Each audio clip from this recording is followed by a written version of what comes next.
오늘 우리에게 주신 하나님 말씀은 요한복음 10장 7절부터 12절까지 말씀입니다. 한 목소리로 읽겠습니다. 그러므로 예수께서 다시 이르시되 내가 진실로 진실로 너희에게 말하노니 나는 양의 문이라. 나보다 먼저 온 자는 다 절도요 강도니 양들이 듣지 아니하였느니라. 내가 문이니 누구든지 나로 말미암아 들어가면 구원을 받고 또는 들어가며 나오며 꼴을 얻으리라.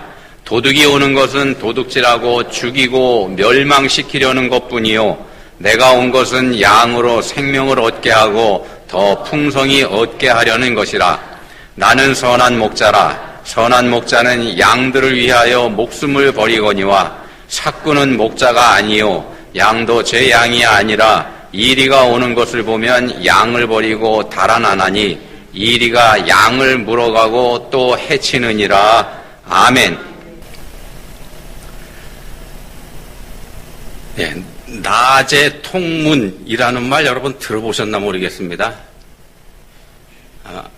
그거 알지 이런 분도 계실 것 같고 뭔가 들어본 것 같은데 이런 분도 계신 것 같고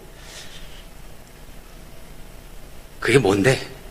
이런 분들 계실 것 같습니다.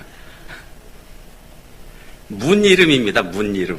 광화문, 대한문 이런 것처럼 문 이름입니다. 낮의 통문. 이게 왜 이름이 그러냐 하면은 백제와 신라의 경계 부분에 있는 문입니다. 백제, 신라, 백제 해서 낮의 통문, 통하는 문 그런 뜻입니다. 두 나라의 경계에서 서로 통행할 수 있도록 만들어진 문, 그런 뜻입니다. 재미있는 거는요, 이게 문입니다. 문이고 문의 역할을 하고 그런 게 분명한데, 그런데도 불구하고 정작 문은 안 달려 있습니다. 그런 문입니다. 이 바위산에다가 사람들이 구멍을 뚫어서 만든 문입니다. 높이가 3m, 길이가 10m. 한번 보여드릴까요, 사진으로? 이렇게 생겼습니다. 이게 이름이 낮의 통문입니다. 문 없죠? 문입니다. 근데 이름이 낮의 통문이 어디 있냐 하면은 전라북도 무주군의 덕유산 국립공원 안에 있는 그런 문입니다. 자, 문이라고 하는 게 생각보다 형태도 다양하고 쓰임새도 다양하고 그렇기 때문에 그 예로다가 하나 먼저 소개를 해드렸습니다. 우리가 보고 있는 성경, 구약 성경은 히브리어로 되어 있죠. 근데 히브리 원어에도 보면은 이 문을 두 가지 단어로 다르게 사용을 합니다. 어떤 단어냐면 페타트라고 하는 단어인데, 페타트라고 하는 단어 이거는 문이라는 뜻이긴 한데 지금 사진에서 보시는 것처럼 저런 형태의 문, 통로로서의 역할을 하는 문, 요걸 페타트라고 이렇게 부릅니다. 근데 그거 말고도 델게트라고 하는 히브리의 문이라는 단어가 있는데 그거는 우리가 알고 있는 문짝이 달린 문, 그걸 또 뜻하기도 합니다. 이렇게 두 가지가 다릅니다. 우리는 똑같은 문인데 이런 거를 우리가 이제 통문 이렇게 부르기도 하죠. 한자어를 써서. 문의 기능이 여러 가지가 있습니다. 기능도 여러 가지, 모양도 여러 가지. 그런데 문의 기능 중에서 가장 중요한 거 뭘 꼽을 수 있겠나 하면은 경계와 통제, 이렇게 볼 수 있을 것 같습니다. 경계, 통제, 문 안과 문 밖을 구분하는 역할을 하지 않습니까? 성문 안과 성문 밖, 여기는 상당한 차이가 있습니다. 물론 문이 열려 있을 때에는 그 차이가 별거 없습니다. 안이나 밖이나 별 차이가 없는데 일단 문이 닫히고 난다면 안과 밖의 상황이 많이 달라집니다. 예를 들어서 전쟁이 일어났을 때는 성문 안과 성문 밖의 차이가 엄청나죠. 적의 공격으로부터 보호를 받을 수 있느냐, 무방비 상태로 노출이 되느냐, 이거 차이가 크지 않습니까? 그래서 문의 기능 중에서 대표적인 게 보호를 뜻하기도 합니다. 경계, 보호 이런 거 뜻하죠. 그래서 문 안에 들어가면 보호받지만 문 밖에 남게 되면 어려움에 직면하게 되는 그런 경우가 있습니다. 근데 반대의 경우도 있습니다. 반대로 문은 속박을 뜻하기도 합니다. 보호가 아니고 거꾸로 속박을 뜻하기도 하죠. 예를 들면 감옥문 같은 거, 이거는 자유와 생명을 뺏어가는 그런 역할을 하지 않습니까? 감옥문이 생명을 뺏어가는 건 아니지만 아무튼 자유를 뺏어갑니다. 성문은 안이 보호를 받는 곳이지만 감옥은 문 안에 들어가면 속박을 받는 거가 되기 때문에 안과 밖 어느 쪽에 있느냐, 어떤 문이냐에 따라서 이게 많이 차이가 나게 됩니다. 성경에서도 보면은요, 대표적인 경우가 노아의 방주에 달려있는 문, 노아의 방주에 문이 있습니다. 당연히 있어야 되겠죠. 하나 있습니다. 출입구가. 창문은 더 있습니다만 방주의 출입구는 하나입니다. 창세기 7장 15절 16절에 보시면은 그 상황을 이렇게 설명을 합니다. 무릇 생명의 기운이 있는 육체가 둘씩 노아에게 나와 방주로 들어갔으니 들어간 것들은 모든 것의 암수라.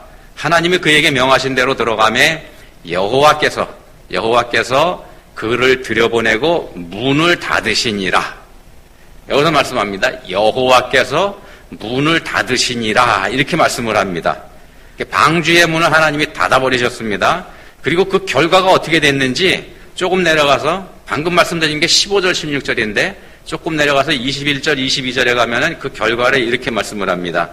땅 위에 움직이는 생물이 다 죽었으니 곧 새와 가축과 들짐승과 땅에 기는 모든 것과 모든 사람이라.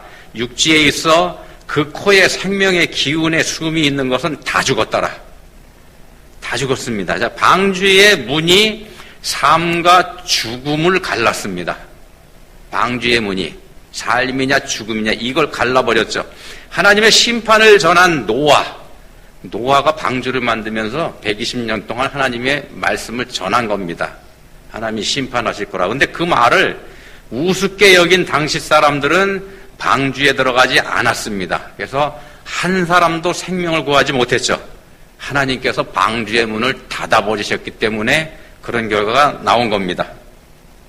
또 다른 문도 있습니다. 마태복음 25장에 가서 보시면 열처녀 비유가 나오죠. 신랑 맞을 준비를 하고 있던 10명의 처녀들, 맞으려고 대기하고 있던 10명의 처녀들. 근데 그 중에 준비를 하고 있었던 처녀들하고 그렇게 하지 못했던 처녀들의 상황이 달라지죠. 이게 믿음이라고 볼 수 있는 기름을 준비한 사람이고 하고요. 그 믿음이라고 할 수 있는 그걸 준비하지 못한 사람들하고 차이를 극명하게 여기서 보여줍니다. 마태복음 25장 10절에서 이렇게 말씀합니다. 신랑이 오므로 준비하였던 자들은 함께 혼인잔치에 들어가고 문은 닫힌지라. 문이 닫혀버렸습니다. 마태복음 22장에 가서 보시면 여기 또 혼인잔치 비유가 나오죠.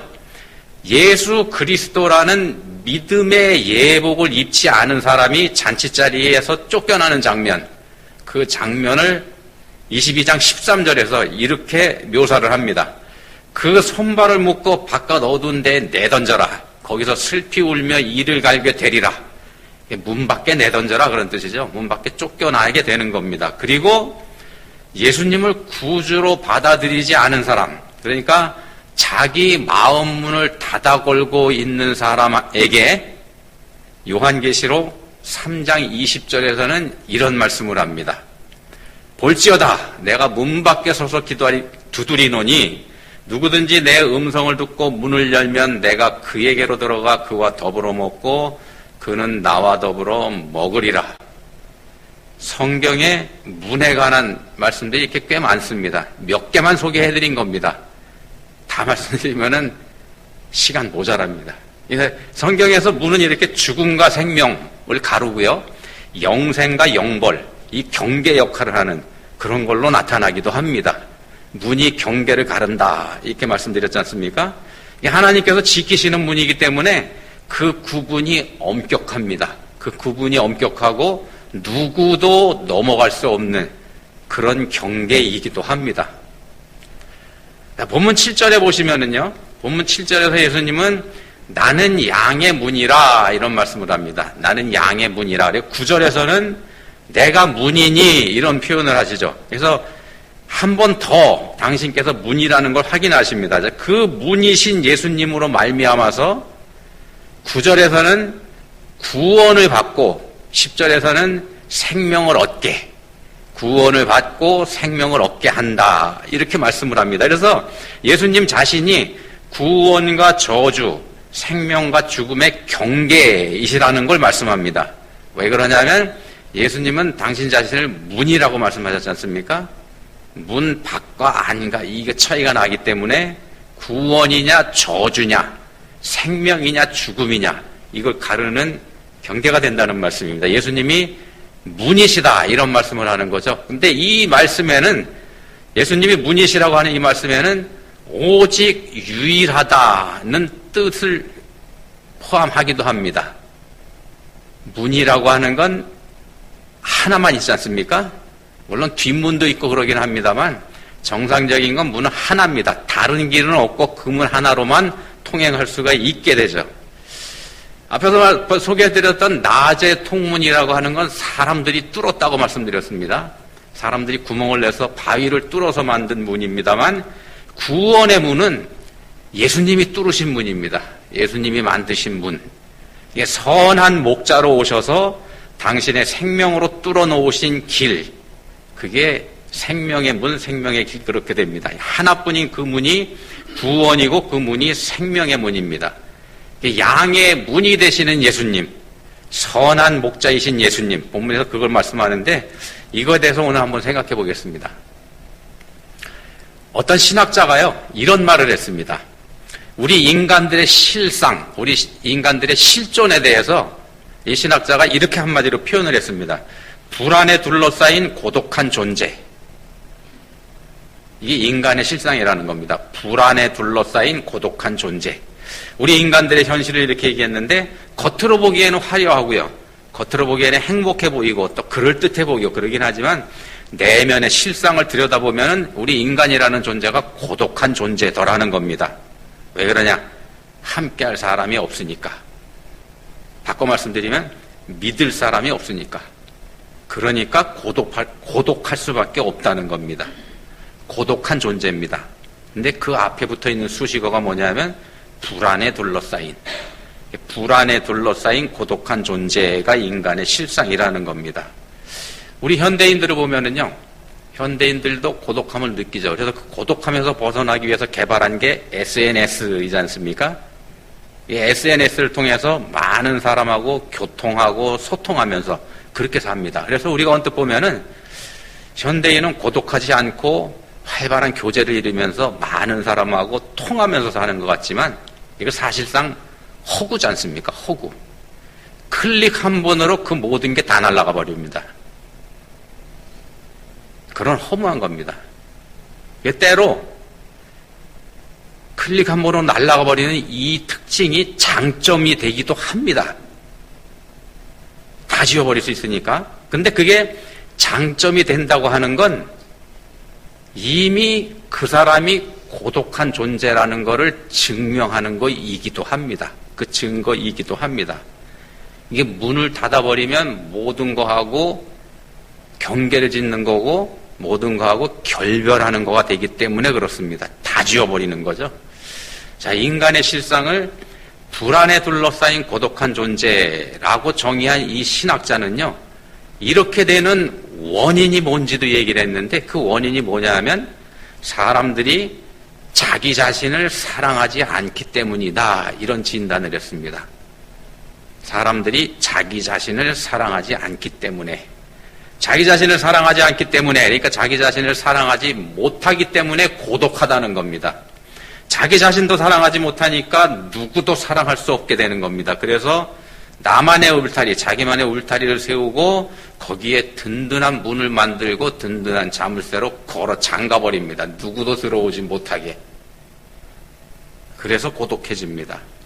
누구도 들어오지 못하게 막아버린다 이렇게 말씀드렸는데 사실은요, 그 안에 누구도 들일 수가 없습니다. 왜 그러냐면은 그 안에 다른 사람이 들어왔다가는 자기 자신이 없어지기 때문에. 무슨 말씀인가 하면 자기 자신의 실체, 실상이 속속들이 드러나고 폭로가 되기 때문에 그렇게 들이지 못한다는 겁니다. 자기 자신의 부끄러운 모습, 그러니까 치부, 또 남이 절대로 보거나 알거나 하면 안 되는 이런 것들, 나만의 것, 이게 들통이 나버리기 때문에 들이지 않고 들이지 못하게 된다는 겁니다. 에덴 동산에서 우리 인류가 범죄한 이후에요, 가장 먼저 했었던 일이 뭡니까? 치마를 만들어서 자기 몸 가린 거지 않습니까? 범죄한 인간에게 가려야만 하는 게 있다는 겁니다. 우리가 반드시 육체적인 것만은 아닙니다. 육체적인 문제 때문에 그걸 가린 게 아니고 이미 속 안에서부터 가려야 될 게 있기 때문에 나타난 행동이 그거라는 겁니다. 속마음까지 우리가 다 드러낼 수는 없는 거지 않습니까? 옆 사람한테 내 속마음을 다 드러낼 수 있는 사람과 그거 없습니다. 그런 사람. 이게 치마를 만들어 입었다는 게 바로 그런 실상을 상징적으로 보여주고 있는 거이기도 합니다. 감춰야 할 게 있다는 겁니다. 누구나 다 똑같습니다. 예외가 없습니다. 여기에 해당되지 않는 사람 아무도 없습니다. 그래서 내 걸 지키지 못하면 나한테 치명적인 해가 되고 반대로 남의 비밀을 알게 되면 그게 무기가 되고 그게 우리가 살고 있는 이 세상입니다. 그래서 내 비밀은 지켜야 되고 남의 비밀은 캐려고 애쓰고 그게 우리가 사는 세상이기도 합니다. 그래서 이런 일을 시도하다가 실패하면 불안해집니다. 그 불안감이 자기 자신을 사랑하지 못하게 만든다는 겁니다.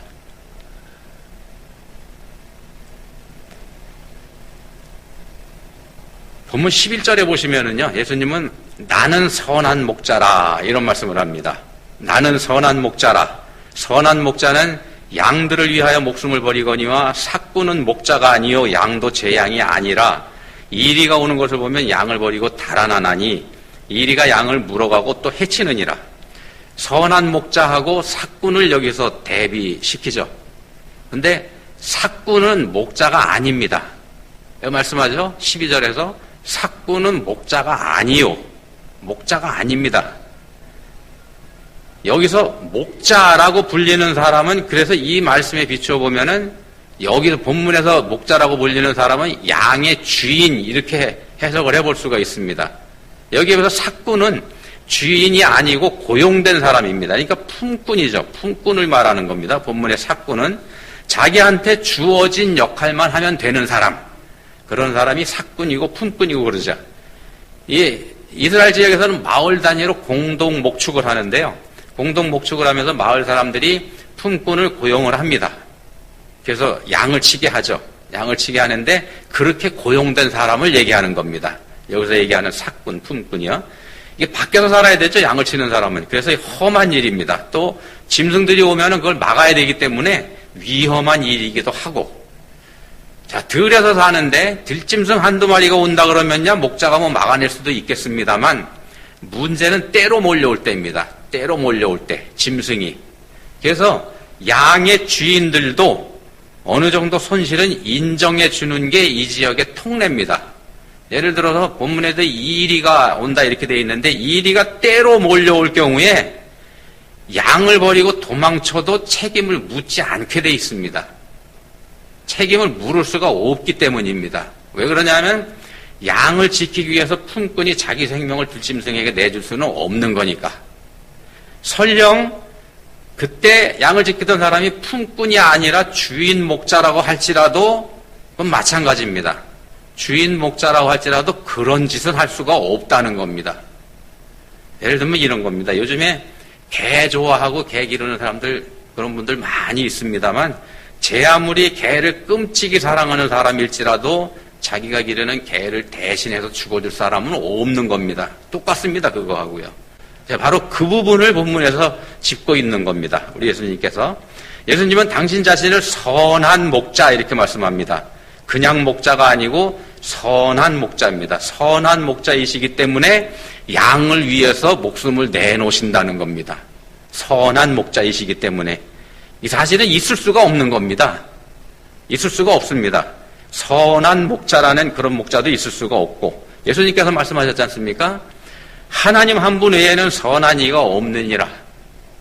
선한 분은 하나님밖에 없습니다. 선한이라는 수식어를 붙일 수 있는 분이 하나님밖에 없다는 겁니다. 주인이라고 할지라도요. 양의 주인이라고 할지라도 양을 구하기 위해서 자기 생명 내놓을 수 없습니다. 그렇지만 선한 목자이신 예수님은 그렇게 하신다는 걸 말씀하는 겁니다. 하나님 마음으로만 할 수 있는 일입니다. 하나님 마음으로만. 누구도 하지 못하는 일, 감히 상상하지도 못하는 일을 하려고 예수님은 우리에게 오신 겁니다. 당신께서 지으신 피조물에 불과한 우리 인생들을 구원하기 위해서 어떻게 구원하시는가? 죄값으로 죽어야만 하고 죄값으로 죽을 수밖에 없는 우리 인생들을 대신해서 죽어주시는 그런 걸로 합니다. 그래서 선한 목자입니다. 이게 지극히 비정상입니다. 창조주가 피조물을 위해서 자기 생명을 내주는 거 비정상입니다. 근데 예수님이 그렇게 하신다는 겁니다. 그래서 나는 선한 목자다 이런 말씀을 하십니다. 우리 주님의 그 비정상적인 사랑이 얼마나 아름다운 건지를 말씀하는 게 본문 말씀이기도 한 겁니다. 우리한테는 이 선한 목자라는 표현이 굉장히 익숙합니다. 그렇지만 이 선한 목자라는 표현이 우리한테 익숙하니까 성경에 많이 나온다고 우리 착각을 하는데요. 아닙니다. 성경 다 뒤져봐도 본문에 여기밖에 안 나옵니다. 다른 곳에는 선한 목자라는 표현이 없습니다. 목자에 대해서 아름답게 노래하고 있는 시편 23편 거기 보시면 여호와는 나의 목자시니 이렇게 말씀을 하죠. 그렇게 고백하고는 있을지언정 감히 그 목자를 가리켜서 선한 목자 이렇게 표현하지는 못한다는 겁니다. 왜 그러냐면 이 표현 자체가 엄청난 거기 때문에 사실은 비정상이기 때문에 지음을 받은 주제에 감히 조물주 창조주이신 하나님께 날 위해 죽어달라 이렇게 말할 수는 없는 겁니다. 예수님 당신 자신이나 할 수 있는 표현이죠. 이런 겁니다. 집에서 기르는 강아지가 그 주인집 아들한테 날 위해서 죽어달라. 있을 수 없죠. 그런 건 상상도 할 수 없는 일이고 있을 수도 없는 일입니다. 그래서 많은 반발이 있었죠. 성경 전문가인 바리새인들이 반발했고 서기관들이 반발했지 않습니까? 있을 수도 없고 말도 안 되는 일을 예수님이 하신다 그러니까 이거 받아들일 수가 없었던 겁니다. 성경 좀 알고 물정도 좀 알고 그런 입장에서 도저히 받아들일 수가 없었던 겁니다. 그러니까 예수님을 십자가에 못 박아버렸죠. 근데 그리스도인들은 바로 그 사실을 받아들이고 바로 그 사실을 믿는 사람들이지 않습니까? 창조주이신 성자 예수님께서 피조물에 불과한 우리 자신을 대신해서 죽어주셨다는 그 사실 말입니다. 이 사실은요, 그걸 믿는다는 그 자체도 사실은 비정상입니다. 있을 수 없는 걸 믿는다 그러니까. 비정상적인 예수님의 비정상적인 그리스도인들입니다. 그래서 믿을 수 있는 게 곧 은혜입니다. 그걸 믿을 수 있는 게 은혜입니다. 이성과 상식으로는 받아들이지 못하는 게 정상이죠. 그게 이성이고 상식입니다. 그게 정상입니다만, 그리고 받아들이는 게 비정상이고, 근데 그 비정상이 은혜라는 겁니다. 비정상이 은혜입니다. 그 은혜를 하나님께서 우리한테 주셨습니다. 은혜를 우리에게 주셨기 때문에 비정상적인 예수님을 우리가 믿을 수 있게 되는 겁니다. 양은 자기 목자의 음성만 알아듣습니다. 다른 사람이 부르면 전혀 반응하지 않지만 자기 목자가 부르면 즉각 반응합니다. 왜냐하면 그렇게 훈련이 됐기 때문에, 그렇게 길들여졌기 때문에 그렇게 반응을 합니다. 길들여진 양은 자기 목자한테만 반응을 하죠. 대신에 그 목자가 그 양에 대한 모든 걸 다 책임져 줘야 됩니다. 목자가 다 책임져 줘야 될 책임이 있습니다. 양이 생존하기 위해서 필요한 게 세 가지 있습니다. 뭐냐면은 첫 번째는요, 안전입니다. 들짐승에게 잡아먹히지 않아야 살아갈 수가 있죠. 첫 번째가 안전이고요. 두 번째는 양식입니다. 푸른 풀밭, 맑은 시내. 이게 있어야 살아갈 수 있죠. 세 번째 마지막에 필요한 게 뭐냐면 목자입니다. 목자. 양에게 목자가 반드시 필요하다는 겁니다. 왜냐하면 양은 스스로 지킬 능력이 없는 동물이지 않습니까? 맹수가 쫓아오면 도망칠 빠른 발도 가지고 있지 않고요. 그렇다고 해서 들이받을 수 있는 뿔이 있는 것도 아니고, 그렇다고 해서 얘가 지독한 근시이기 때문에 맹수가 다가오는 걸 미리 멀리서 알아채지도 못한다는 겁니다. 대책이 없는 짐승이 양입니다. 그래서 목자가 양을 보호해 주지 않으면 양은 생존이 불가능한 동물입니다. 이런 양의 처지를 보면은요, 이런 면에서 보면은 진화론이 진화론이 허구라는 걸 고발하는 동물이기도 한 게 바로 양이기도 합니다. 조건이 세 가지입니다. 양이 생존했을 조건 세 가지 말씀드렸습니다만 사실은요, 이 중에서 선한 목자만 있으면 이게 다 해결됩니다. 목자가 양을 지키면 걱정할 게 없죠. 다 책임져 주면. 그래서 양은 전적으로 목자를 신뢰하게 돼 있습니다. 근데 그 중에서 자기 목자만 신뢰합니다. 이 주인이 그렇게 양을 훈련시켰다고 말씀드렸습니다.